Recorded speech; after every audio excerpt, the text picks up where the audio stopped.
বিএনপির কথা কেন আসছে সেই জন্য। বিএনপির নেতারা নির্বাচনমুখী হতে চাইছেন, তারা নানাভাবে নির্বাচনকালীন একটা সরকার হিসাবেই ভূমিকা রাখতে বলছেন অন্তর্বর্তীকালীন সরকারকে, যে আপনারা নির্বাচনটা করে দেন। তাহলে নির্বাচন কেন্দ্রিক সংস্কারের বাইরে আর বাকি যে যে রাষ্ট্রের সংস্কারের কথা আমরা ভেবেছি বা বলেছি, তাইলে কি সেগুলি বিএনপি চায় না? আমরা কি বিএনপিকে একটা আওয়ামী লীগের মতো সরকার হিসেবেই পাবো? মানে জুলাই আন্দোলনকারীরা যেরকম ভাবে বলছেন আর কি, যে আমরা আরেকটা রাজ পরিবারকে ক্ষমতায় বসাতে চাই কিনা। Absolutely not. কারণ হচ্ছে গিয়ে মানে আমি মনে করি না যে বাংলাদেশে ভবিষ্যতে আরেকটা আওয়ামী লীগ হওয়া সম্ভব হবে, মানে অ্যাটলিস্ট ফোরসিয়েবল ফিউচারে। ভবিষ্যৎ মানে আমি 50 বছর সেটা মিন করি। এখানে আপনাকে বুঝতে হবে যে BNP is the biggest part of this as a political party. They are the biggest party of this ছাত্র আন্দোলন। সবচেয়ে বেশি মানুষ মারা গেছে বিএনপি, সবচেয়ে বেশি সময় ধরে মানে ছাত্র আন্দোলনের কথা যদি বলেন শুধু জুলাই অগস্ট, কিন্তু গত 15 বছর ধরে সবচেয়ে বেশি যারা কষ্ট করেছিল ছাত্র দলের ছেলেরা, যুব দলের ছেলেরা না, এবং সব মানে সেগুলি কি কাউন্টেড হবে ফাহাম? মানে সেগুলি তো প্রত্যেকটাই ব্যর্থতার ইতিহাস। এই অক্টোবরেই তো মানে 2টা-4টা বোমা সাউন্ড গ্রেনেড ফোটার পরে পুরো এত বড় সমাবেশ বন্ধ করে বিএনপি চলে গেল। বিএনপি তো আসলে কিন্তু ব্যাপারটা হচ্ছে যে এটার মধ্যে তো অবশ্যই ব্যর্থতা আছে, কোনো এটা অস্বীকার করার কোনো উপায় নেই। কিন্তু দ্যাট ডাজন্ট মিন যে পিপলস যে পিপলস ম্যান্ডেট এখানে আসছে না। জনসমর্থন বিএনপির ছিল না, বিএনপির হিউজ জনসমর্থন ছিল, এবং সেটা হয়তো নির্বাচন হলে আপনারা বুঝতেও পারবেন। আমি শিওর না, কিন্তু গত 28 অক্টোবর যা আমি দেখেছি তাতে মনে হচ্ছে যে তাদের হিউজ পপুলারিটি আছে। তো কথা হচ্ছে যে তারা তো ফ্যাসিস্ট, তারা আগেও তো কখনো এই রাস্তায় ওঠে নেই, আওয়ামী লীগের রাস্তায়, এবং তারা তো প্রতিবার বলছে যে আমরা তাদের, আপনি যদি 31 দফা দেখেন এবং তারা যেই সংবিধানের যেই পরিবর্তন চান সেগুলো কিন্তু অ্যাকচুয়ালি খুব ভালো। মানে সারা তো প্রমিস করছে রাইট আমরা এগুলো করবো, রাইট। কিন্তু আমার প্রশ্নটা অন্য জায়গায় ফাহাম, মানে রুবিন বা আমাদের শুনতেছেন, আমার প্রশ্নটা হচ্ছে যে ছাত্র জনতার যে এই মানে যেটাকে বৈষম্য বিরোধী ছাত্র আন্দোলনকে যেটাকে নেতৃত্বের কথা বলা হচ্ছে, প্রফেসর ইউনূস বলেছেন যে ছাত্ররা আমাদেরকে চাকরি দিয়েছে, ওইটা যদি ধরে নিই যে ওদের এই আন্দোলনটার মধ্যে সবচেয়ে বড় দল বিএনপি, আপনি এখন বলছেন, অনেকে বলছেন যে আমাদের সবারই তো অংশগ্রহণ করতেছে, আমরাও দাবি করছি আমাদেরও কিছু জিনিস ছিল, আমরা এটা বলছে, কিন্তু আসলে তো নেতৃত্বটা, বুকের রক্তটা, পুলিশের মুখের ওই কথাটা যে একটা মরে একটাই মরে, আর তো কেউ যায় না, এটা তো গত 15 বছরে আমরা না দেখছি সিপিবি থেকে, না দেখছি বিএনপি থেকে। মানে এই ক্রেডিটটা তো ওদেরই দিতে হবে, মানে এটা দিতে হবে না ওদের ক্রেডিট। অফকোর্স ক্রেডিট তো তাকে দেওয়া হচ্ছেই, মানে আমি প্রথম দিন থেকে আমি বলছি যে ক্রেডিট তো তাদেরই সবচেয়ে বেশি। কিন্তু কথা হচ্ছে তাদের ক্রেডিট একক ক্রেডিট। আমি বলছি যে এই আন্দোলনের মধ্যে সাধারণ মানুষের পার্টিসিপেশন ছিল। ঢাকা ইউনিভার্সিটির স্টুডেন্টদের তুলনায় তো প্রাইভেট ইউনিভার্সিটির স্টুডেন্টরা বেশি মারা গেছে। প্রাইভেট ইউনিভার্সিটির স্টুডেন্টরাও এখানে ব্যাপকভাবে এই আন্দোলনের শরিক ছিল। জামায়াত ইসলাম শিবিরের ছেলেমেয়েরা এটার মধ্যে শরিক ছিল। পুরো দেশের মানুষ যখন একত্র হয়েছে তখনই এই আন্দোলনটা তার যে অভিষ্ট। অ্যাবসলিউটলি।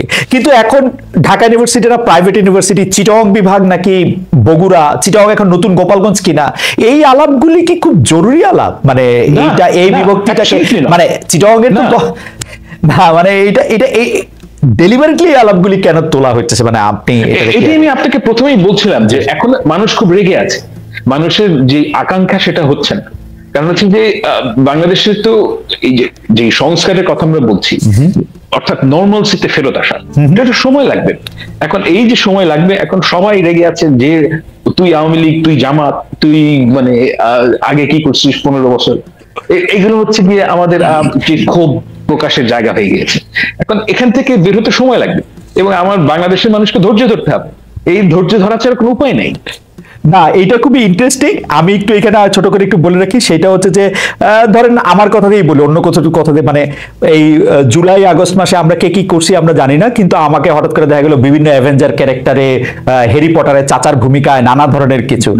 তো ওরা প্রত্যেকটা ব্যাপারে আমার জন্য অনেক বিব্রতকর ছিল, কিন্তু ইদানিং আবার শুরু হয়েছে যে দেখি যে এক পক্ষ মাঠে নামছে, তারা বলতে চায় যে আপনি অগাস্টের আগে কোথায় ছিলেন, আপনাকে তো দেখিই নাই।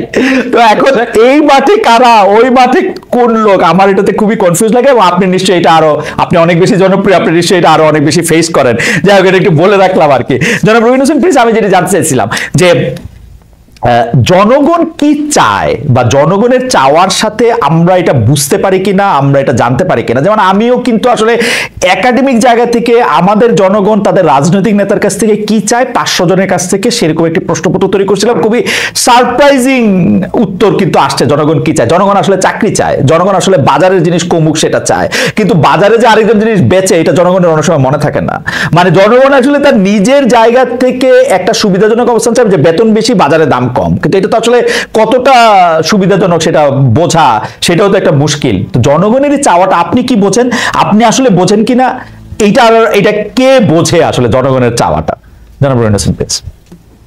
না, আমার ধারণা মানে আপনি যে আগের প্রশ্ন আর এতে দুটো মিলালেন, তাতে বুঝি জনগণের চাওয়া বোধহয় বুঝতে খুব একটা অসুবিধা হয় না, সাধারণভাবে বোঝা যায়।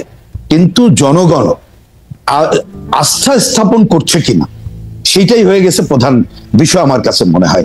সেক্ষেত্রে আমি ব্যক্তিগতভাবে, আমরা বা আমাদের পার্টি মনে করি আমাদের রিভিজিট করা দরকার, সেটি একটি ব্যাপার। কিন্তু আমি আরেকটা গুরুত্বপূর্ণ কথা আমি বলতে চাই, যেটা আগে হয়তো বা বলেছি, যে দেখুন আমরা বা বামপন্থীরা দীর্ঘদিন ধরে যে কাজকর্মগুলো করেছি, আপনি কি বলেন, দেখেন একটা সময় তো নিষিদ্ধ ছিলাম, সেটা অন্য যুগ, কিন্তু যখন আমরা রাজনীতি করার সুযোগগুলো পেলাম, তখন কি আমরা শুধুমাত্র নিজের পায়ে দাঁড়িয়ে রাজনীতি করেছি? বামপন্থার নামে এমন এমন ডাক সেটে নেতা, তারা দেখবেন ঠিক এ পোল অথবা ওই পোলে চলে গেছে। সুতরাং এই জায়গায় যে একটা নিজের জায়গায় দাঁড়িয়ে যে কার্যক্রমের জায়গাটা, এটা কিন্তু দীর্ঘদিন বামপন্থীরা করতে পারেনি।